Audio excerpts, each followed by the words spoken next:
Bismillahirrahmanirrahim. Assalamualaikum warahmatullahi wabarakatuh. Berjumpa kembali dengan saya Irma Lansati dalam sesi gagasan public relation. Sesi ini akan membahas tentang apa perbedaan public relation dengan terminologi aktivitas komunikasi yang lain, semacam public relation dengan PR, public relation dengan periklanan, public relation dengan marketing, dengan promosi dan lain sebagainya. Kita awali dengan periklanan terlebih dahulu.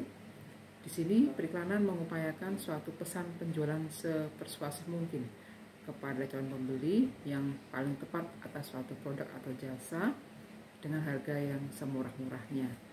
Apa bedanya antara PR dengan periklanan? Yang pasti PR tidak melakukan proses penjualan, sedangkan periklanan melakukan proses penjualan. Keyword yang sama, yaitu sama-sama melakukan komunikasi yang persuasif.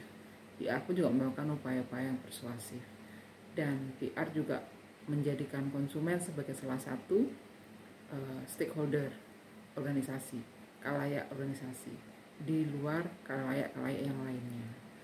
Selanjutnya tentang pemasaran, yaitu suatu proses manajemen yang bertanggung jawab mengenali, mengantisipasi, dan memuaskan keinginan atau kebutuhan pembeli demi meraih sebuah laba.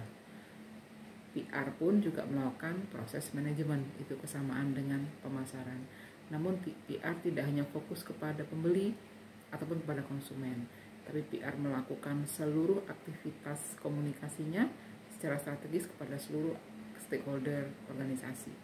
Sedangkan marketing atau pemasaran hanya fokus kepada kebutuhan pembeli, calon konsumen loyal, konsumen yang sudah menjadi pelanggan dari organisasi.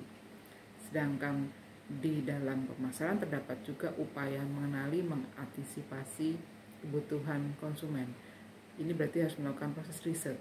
Inilah kesamaannya dengan PR, sama-sama melakukan proses riset. Dan pemasaran juga harus ditempatkan dalam posisi yang strategis, karena pemasaran juga upaya-upayanya lebih kepada komunikasi strategis, komunikasi pemasaran strategis, demikian juga dengan PR. Selanjutnya promosi penjualan atau sales promotion, yaitu aneka skema dan langkah jangka pendek biasanya dilakukan tepat di tengah-tengah penjualan atau dalam menanggapi tuntutan pasar secara langsung dalam rangka memperkenalkan produk baru, saling mempertahankan dan mempertinggi tingkat atau volume penjualan. Dalam proses ini, promosi penjualan melakukan kegiatan-kegiatan memberikan voucher, memberikan member get member, diskon, dan lain sebagainya. Ini menjadi kerjaan jangka pendek sebagai antisipasi, sebagai langkah-langkah taktikal dari kegiatan pemasaran.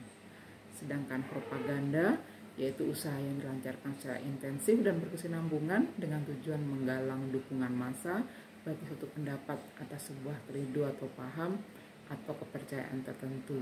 Perbedaannya dengan PR, sama-sama upayanya persuasif, hanya kalau propaganda lebih kepada sebuah paham tertentu, mempersuasi, mengajak atau memberikan uraian-uraian yang sifatnya mendukung, mengajak, dan persuasi khalayak tertentu atas sebuah paham tertentu.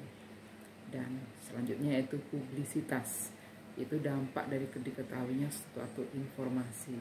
Nah, ini adalah part of dari pekerjaan public relation yang melakukan pekerjaan publisitas atau publikasi. Publikasi itu pekerjaannya, publisitas itu dampaknya. PR melakukan publikasi salah satu pekerjaan PR. Jadi tidak equal ya. Bukan berarti PR equal dengan publikasi, tidak, tapi publikasi adalah part of salah satu pekerjaan dari pekerjaan PR. Dan ini tentu berkaitan dengan fungsi-fungsi PR dalam melakukan kegiatan media relation. Saya rasa cukup agenda kita sesi ini. Kita berdiskusi kembali di lain kesempatan. Semoga bermanfaat. Terima kasih. Wabillahi taufiq wal hidayah. Wassalamualaikum warahmatullahi wabarakatuh.